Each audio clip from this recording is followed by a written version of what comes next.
Hello friends, welcome back on my YouTube channel science study and motivation.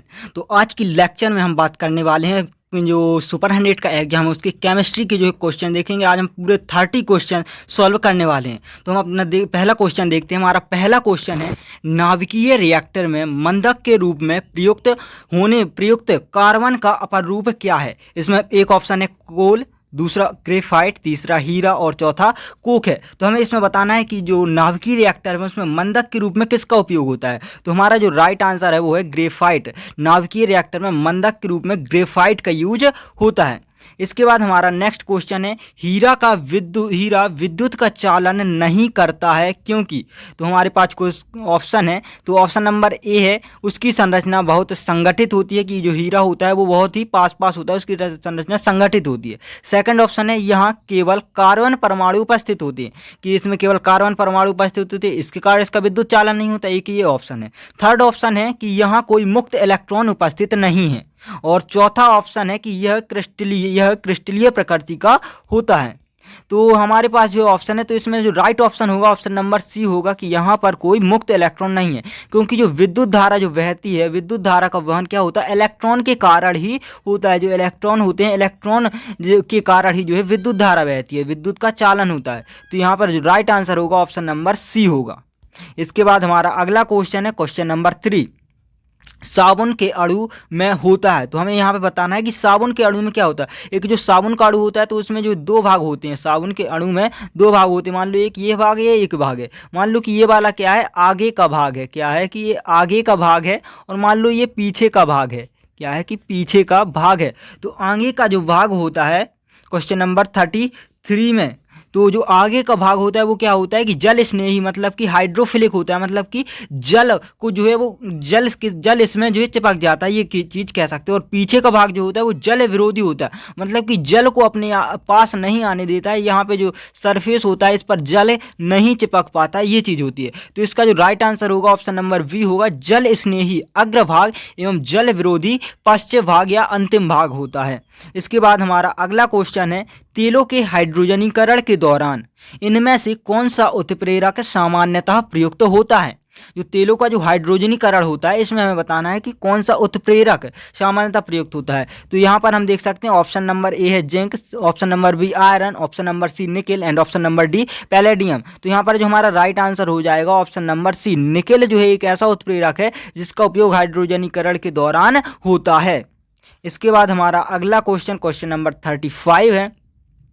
आप यहाँ पर question देख सकते हैं कि कोल के विनाशी आसवन के द्वारा किसका निर्माण होता है? कोल के विनाशी आसवन के द्वारा जो है किसका निर्माण होता है, हमें ये बताना है। तो यहाँ पर जो क्वेश्चन कुछ ब्लर दिख रहा है क्योंकि इसकी फोटो उतनी साफ नहीं आई है, फिर भी आप एडजस्ट कर लीजिए, केवल एक ही पेज है। तो यहाँ पर जो हमारा राइट आंसर इसमें हो जाएगा, तो इसका राइट आंसर जहाँ तक ये वो चारकोल होना चाहिए, चारकोल होना चाहिए। मैं बिल्कुल क्लियर नहीं हूँ, तो इसका आंसर जैसे ही मुझे पता चलेगा मैं कॉमेंट सेक्शन में ज़रूर मैंशन कर दूँगा, तो आप वहाँ से देख लीजिएगा। तो इसको जो है आप बिल्कुल क्लियरली वो ना लें कि इसका राइट आंसर चारकोल ही है। मुझे लगता है कि इसका आंसर चारकोल होना चाहिए, लेकिन एक बार और मैं क्लियर करके आपको कमेंट सेक्शन में जरूर बता दूंगा। इसके बाद जो है अगला क्वेश्चन है, इनमें से कौन समावयवी है? जो समावयवी जो है हमें बताना है कि समावयवी कौन है। क्वेश्चन नंबर 36 का हमें बताना है कि समावयवी कौन है। तो समावयवी यहाँ पर जो है ऑप्शन नंबर डी जो है राइट आंसर है, कि ब्यूटेन और आइसोब्यूटेन जो है यहाँ पे समावयवी है। तो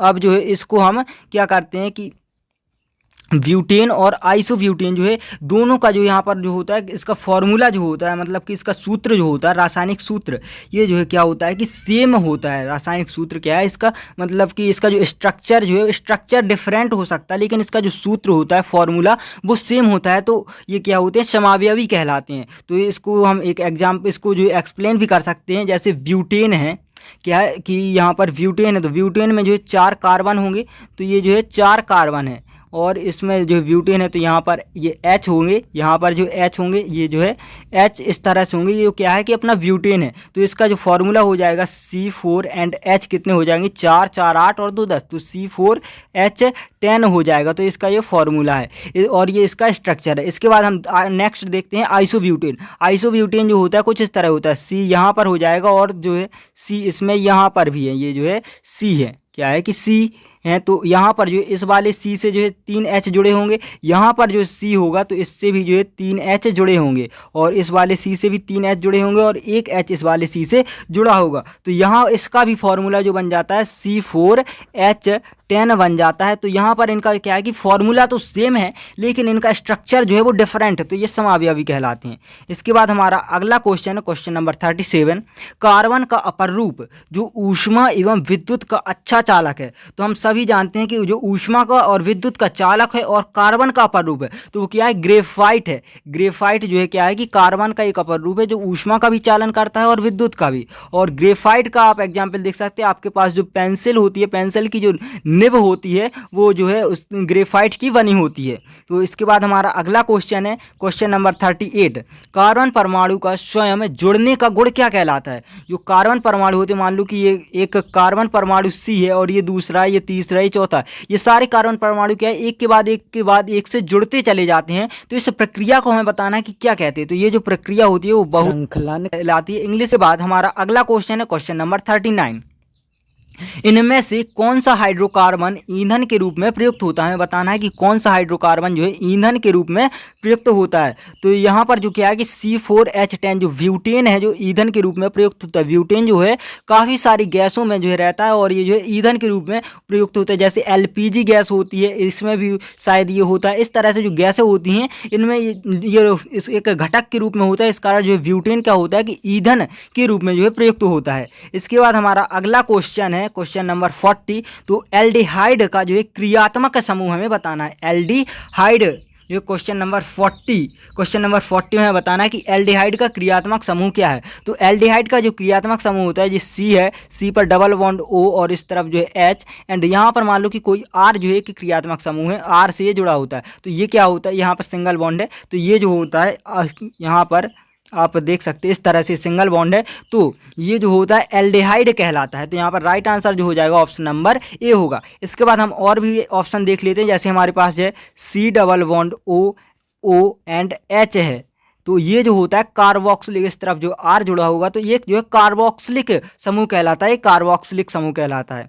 इसके बाद नेक्स्ट है CH3 एंड इससे जो है OH कनेक्टेड है एंड मान लो कि यहाँ पर R है तो ये जो है एल्कोहलिक समूह कहलाता है। ये क्या कहलाता है कि एल्कोहलिक समूह कहलाता है। इसके बाद हमारे पास है डबल बॉन्ड O और यहाँ पर एक R ग्रुप जुड़ा होगा और इस तरफ भी जो है R ग्रुप जुड़ा होगा तो इसको जो हम कहते हैं ईस्टर कहते हैं, इसको हम ईस्टर कहते हैं। और अगर कोई ग्रुप इस तरह से जुड़ा हो कि यहाँ पे C, यहाँ पर डबल बॉन्ड O एंड यहाँ पर एक ग्रुप R एंड यहाँ पर एक ग्रुप R तो इसको हम कीटोन कहते हैं, इसको हम कीटोन कहते हैं। इसके बाद हम बढ़ते हैं अपने अगले क्वेश्चन की ओर। हमारा अगला क्वेश्चन है क्वेश्चन नंबर 41।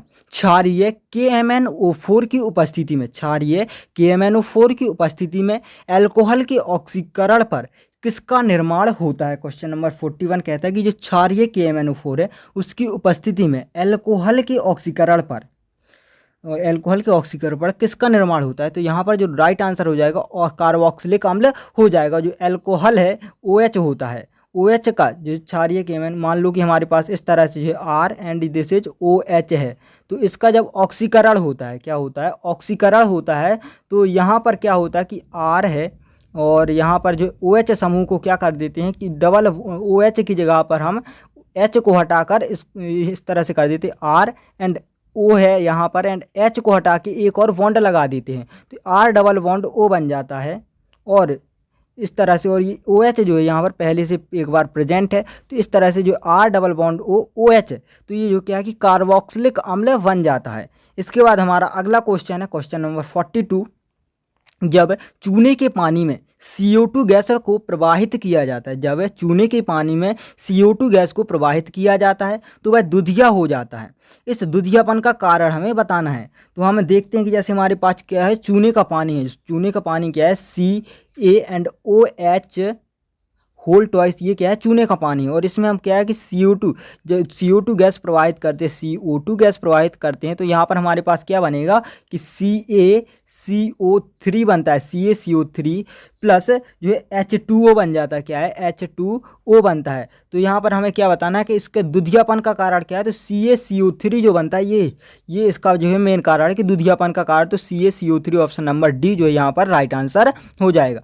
इसके बाद हमारा अगला क्वेश्चन है क्वेश्चन नंबर 43। क्वेश्चन नंबर 43 कहता है 2 मेथिल 2 ब्यूटीन को दर्शाया जाएगा। तो ब्यूटीन मतलब कि क्या है कि डबल बॉन्ड देखने को मिलेगा।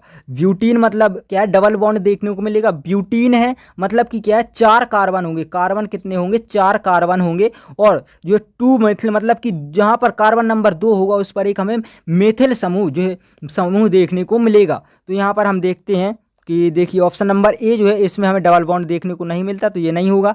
ऑप्शन नंबर बी में भी डबल बॉन्ड नहीं है। इसके बाद ऑप्शन नंबर सी और ऑप्शन नंबर डी में डबल बॉन्ड है, लेकिन हम काउंट करते हैं तो यहाँ पर 1 2 3 एंड 4, तो यहाँ पर जो 3 और 4 पर हमें डबल बॉन्ड देखने को मिलता है, तो ये भी नहीं है। इसके बाद ऑप्शन नंबर डी जो है यहाँ पर काउंट करते हैं 1 2 3 4, या फिर इस तरफ से भी काउंट करेंगे तो 1 2 3 4, तो 2 यहाँ से आ रहा है और यहाँ से भी 2, मतलब कि कहीं से भी काउंट करो 2 पर जो हमें डबल बॉन्ड देखने को मिल रहा है, 4 कार्बन है। और इसके बाद 2 पर जो हमें मेथिल समूह देखने को मिल रहा है, तो ये 2 पर मेथिल समूह भी है। तो यहाँ पर हमारा जो राइट आंसर हो जाएगा ऑप्शन नंबर डी जो है वो हमारा राइट आंसर होगा। इसके बाद अगला क्वेश्चन है क्वेश्चन नंबर 44। आवर्त में उपस्थित तत्वों में समान होता है, हमें बताना है कि आवर्त में उपस्थित तत्वों में क्या समान होता है। जो हमारे पास आवर्त सारणी होती है, मान लो कि ये एक आवर्त सारणी है, इस तरह से जो है आगे की ओर बढ़ रही है मान लीजिए, और यहाँ पर ये है इस तरह से, तो ये जो होते हैं ये समूह कहलाते हैं और ये आवर्त कहलाते हैं। तो हमें इस आवर्त में मान लो इस तरह जा रहे हैं तो इसमें क्या जो है समान होगा, तो हम जानते हैं कि यहाँ पर इसमें जो तत्व जो होते हैं उसमें कोषों की संख्या जो समान होती है। मान लो कि n = 2 है, तो यहाँ पर पूरे आवर्त में जितने भी तत्व आएंगे उसमें n = 2 ही होगा। तो यहाँ पर जो राइट आंसर हो जाएगा ऑप्शन नंबर सी, कोषों की संख्या समान होती है। इसके बाद हमारा नेक्स्ट क्वेश्चन है, इनमें से कौन सा आकार में सबसे छोटा है। हमारे पास एक क्या है, एल्यूमिनियम है। एल्यूमिनियम एक एटम है, इस पर जो है इलेक्ट्रॉन है। तो एल्यूमिनियम में टोटल 13 इलेक्ट्रॉन है, और इस पर जो है नाभिक पर यहाँ पर आवेश है, ये इसको इलेक्ट्रॉन को इस तरह से जो नाभिक इसको खींच रहा होता है, लेकिन यहाँ पर अभी 13 इलेक्ट्रॉन। मान लो कि इसने जो एक इलेक्ट्रॉन छोड़ दिया, तो अब यहाँ पर क्या है कि नाभिक पर आवेश तो उतना ही है, लेकिन यहाँ पर इलेक्ट्रॉन अब 12 बचे, तो क्या होगा कि बाहर यहाँ पर कुछ कमजोरी आ जाएगी, तो मतलब इलेक्ट्रॉन कम हो गया, तो इसका जो ऑटोमेटिकली क्या हो जाएगा कि इसका बल जो है कह सकते बढ़ जाएगा, तो इसको अपनी ओर और तेजी से खींच सकता है, और तेजी से खींच सकता है। जब ये 2 इलेक्ट्रॉन छोड़ देगा तो ये और तेजी से खींचेगा, और 3 इलेक्ट्रॉन छोड़ देगा तो फिर ये और तेजी से खींचेगा, तो इसका आकार छोटा होता जाएगा।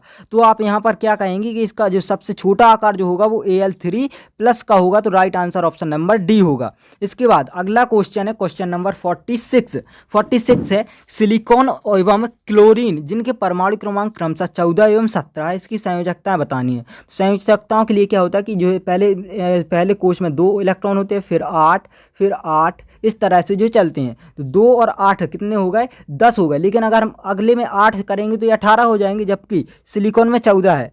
तो यहाँ पर जो क्या होगा कि यहाँ पर हमारे पास ये 2 और 8 नहीं होंगे, 2 और 8 होंगे। इसके बाद जो यहाँ पर 4 इलेक्ट्रॉन है, इसके बाद इसको क्या अपना जो अष्टक जो है पूरा करने के लिए 4 इलेक्ट्रॉन की आवश्यकता है, या फिर ये 4 इलेक्ट्रॉन दे देगा। तो संयोजकता क्या होती है कि जो एटम है वो अपना अष्टक पूरा करने के लिए जो इलेक्ट्रॉन लेता है या देता है, ये इसकी संयोजकता होती है। अगर इलेक्ट्रॉन क्या है कि अगर तत्व जो है इलेक्ट्रॉन लेता है तो इसकी जो संयोजकता होती है वो नेगेटिव होती है, और अगर इलेक्ट्रॉन दे देता है ये तो इसकी संयोजकता जो है पॉजिटिव होती है। लेकिन हमें यहाँ पर सिर्फ संख्यात्मक मान बताना है, नेगेटिव या पॉजिटिव नहीं बताना है। तो जो सिलिकॉन है, सिलिकॉन की संयोजकता जो होगी यहाँ पर 4 होगी। इसके बाद क्लोरीन के लिए जो है 2 8 और 8, तो 8 8 16 और 2 कितने हो रहे हैं, 18 हो रहे हैं। कितने हो रहे हैं, 18। तो यहाँ पर क्या होंगे, इसके 7 होंगे। इसके बाद यहाँ पर क्या होगा, इसे अष्टक पूरा करना है, तो एक इलेक्ट्रॉन किसी एटम से ले लेगा तो इसकी जो है संयोजकता पूरी हो जाएगी, इसकी जो है अष्टक पूरा हो जाएगा, तो इसकी जो संयोजकता होगी 1 होगी। तो यहाँ पर राइट आंसर हो जाएगा 4 और 1। सिलिकॉन की जो होगी 4 होगी और क्लोरीन की 1 होगी। इसके बाद हमारा अगला क्वेश्चन है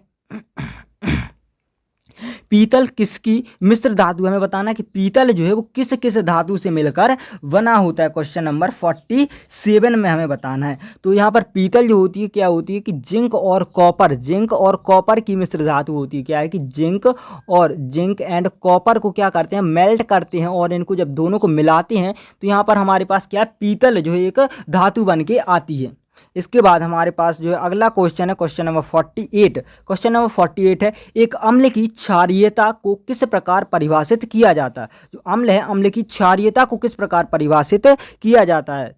तो यहाँ पर जो हमारा राइट आंसर होगा क्वेश्चन नंबर 48 में राइट आंसर होगा कि H प्लस आयनों की संख्या जिसे अम्ल से निर्मित कर सकते। कोई अम्ल है उससे हम जितने जो है H प्लस आयन निर्मित करेंगे उस अम्ल की क्षारीयता उतनी ही होगी, इस तरह से। इसके बाद हमारा अगला क्वेश्चन है क्वेश्चन नंबर 49।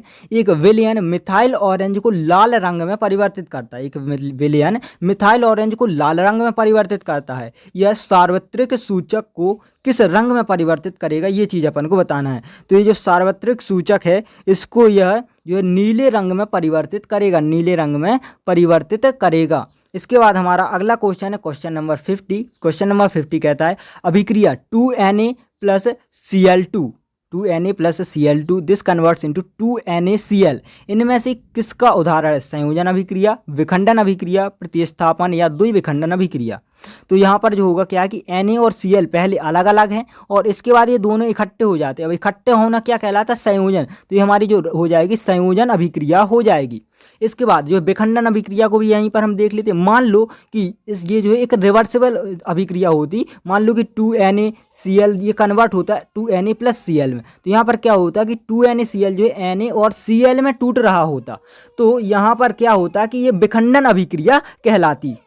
इसके बाद हमारा अगला क्वेश्चन है अभिक्रिया Zn plus FeSO4 this converts into ZnSO4 plus Fe। इसमें क्या है कि Zn क्या होता है, ऑक्सीकृत होता है। सेकंड ऑप्शन है Fe ऑक्सीकृत होता है और थर्ड ऑप्शन है Zn ऑक्सीकारक है। इसके बाद चौथा ऑप्शन है डी जो है Zn एवं Fe दोनों ऑक्सीकृत होते हैं। ऑक्सीकृत जो पहले हम समझ लेते हैं ऑक्सीकरण और ऑक्सीकरण क्या कहलाता है। ऑक्सीकृत जो हो रहे हैं मतलब क्या है इसका, ऑक्सीकृत होना मतलब कि मान लो कि Zn है, यहाँ पर जो इस वाले में Zn की जो संयोजकता क्या है कि 0 है, लेकिन इस तरफ क्या है Zn 2+ जो है संयोजकता में पहुंच जाता है। ऑक्सीडेशन स्टेट इसकी जो है 2+ पहुंच जाती है। अब इसकी जो है ऑक्सीडेशन स्टेट जो है बढ़ रही है, संयोजकता कह सकते हैं बढ़ रही है। तो ये क्या है कि ऑक्सीकृत हुआ है, Zn क्या है ऑक्सीकृत हुआ है। तो Zn जो है ऑक्सीकृत हुआ है। तो यहाँ पर हमारे पास ऑप्शन नंबर ए जो है Zn ऑक्सीकृत हुआ है, तो ये हमारा राइट आंसर है।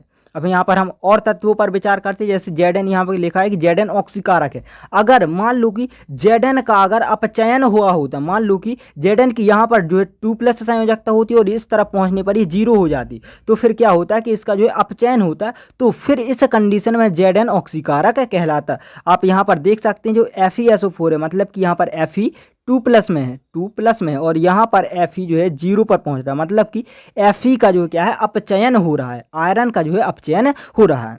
इसके बाद हमारा अगला क्वेश्चन नंबर 52 है। यहाँ पर है 2PbNO3 whole twice this converts into PbO plus Na plus O2। तो हमें बताना है कि दी गई अभिक्रिया में जो Na की यहाँ पर Na की क्या वैल्यू रखनी होगी। Na जो है यहाँ पर हमें कुछ वैल्यू रखनी होगी इसके लिए। तो हम यहाँ पर पहले तो इसको जो है अभिक्रिया को लिख लेते हैं, जो 2Pb क्या है कि 2PbNO3 यहाँ पर पहले इसी पर देखते हैं, इसको लिखने की ज़रूरत नहीं है। यहाँ पर 2PbNO3 है और यहाँ पर हमारे पास 2Pb पहले से प्रेजेंट है, ठीक। इसके बाद यहाँ पर ऑक्सीजन जो है 2 है, ऑक्सीजन कितने हैं, हम ऑक्सीजन को लिख लेते हैं 2 है।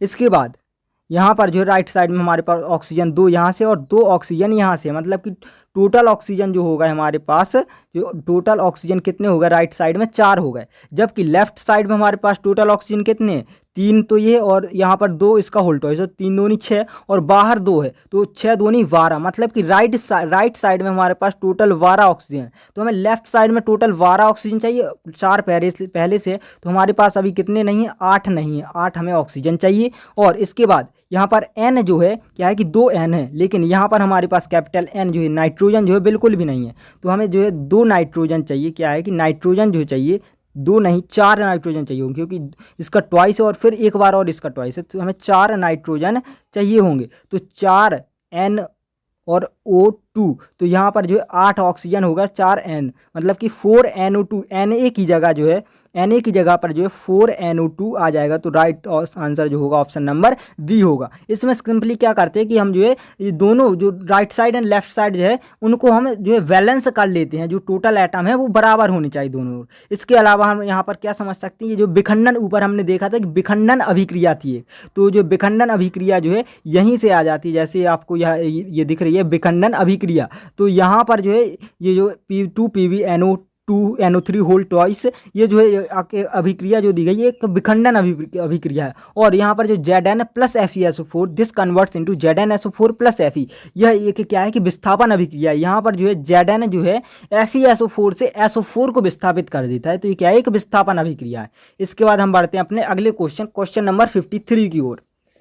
हमारा अगला क्वेश्चन है Mg2+ में परिवर्तित होता है तो ये क्या करता है कि इलेक्ट्रॉन ग्रहण, पहले तो हमें देखना है कि इलेक्ट्रॉन ग्रहण कर रहा है या त्याग रहा है। अब यहाँ पर क्या है कि Mg2+ में कन्वर्ट हो रहा है, मतलब कि इसने 2 इलेक्ट्रॉन क्या किए, त्याग दिए हैं। अगर इसने इलेक्ट्रॉन ग्रहण किए होते तो माइनस का चिन्ह होता, मान लो इसने 2 इलेक्ट्रॉन ग्रहण किए होते तो -2 होता, लेकिन इसने इस पर +2 है, मतलब कि इसने 2 इलेक्ट्रॉन छोड़ दिए हैं, मतलब त्याग दिए हैं। तो हमारा जो राइट आंसर हो जाएगा ऑप्शन नंबर ए होगा, इसने 2 इलेक्ट्रॉन त्याग दिए हैं। इसके बाद अगला क्वेश्चन है 54, जल के विद्युत अपघटन से कौन सी गैस कैथोड पर निकलती है। तो जल के विद्युत अपघटन